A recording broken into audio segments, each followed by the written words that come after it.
আরে দোস্ত, হ্যাঁ কেমন আছো? ও আচ্ছা ভালো। ওই আমার কিছু টাকা দরকার, দিতে পারবি তুই? হ্যাঁ, আপনি কোথায় আসবেন তো বলেন নাই। আচ্ছা এক কাজ করেন, আপনি এখানে বারুইপুরা এলাকা আসেন আর 50 টাকা দিয়ে যান। হ্যালো, হ্যাঁ ভালো, তোর টাকার দরকার? আচ্ছা ঠিক আছে, আমি দিয়ে দেবো। আচ্ছা ঠিক আছে। তুমি না বলছো টাকা নিতে? হ্যাঁ ভাই, আপনি কেমন আছেন?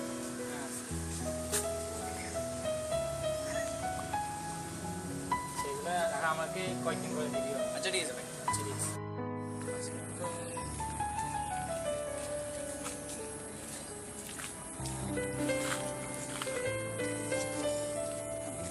কিরে সালমান, ভালো নাই, ওকে তো কয়েকদিন তো দেখাই জানা মজা করস।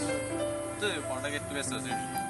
ওর লাগে কি বেশি করস? আগে তো আমাদের সাথে দেখা সাক্ষাৎ করতি কো, এখন তো তাও করস না।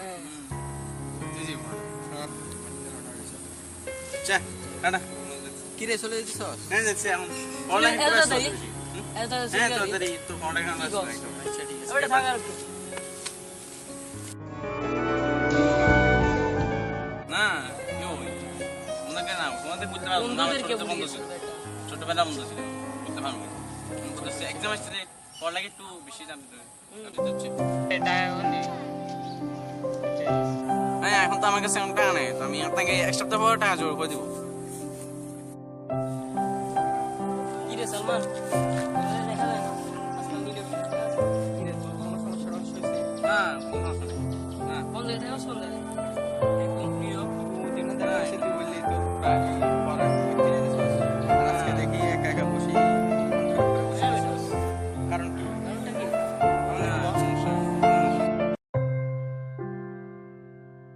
হ্যাঁ এখন টাকা তো জোগাড় হয় না, এখন আমি কি করতাম? কি মানে? তুই তাড়াতাড়ি বাড়া ঘুরে এখানে দেখা করছি আমার সাথে? হ্যাঁ আমি আসতেছি।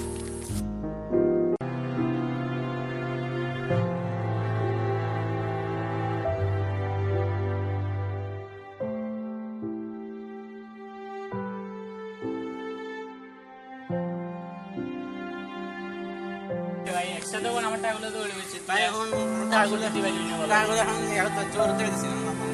টাকা বেশি তো হইলে ভাই, না দিলে এখন আমি কি করা? ভাই পাচ্ছি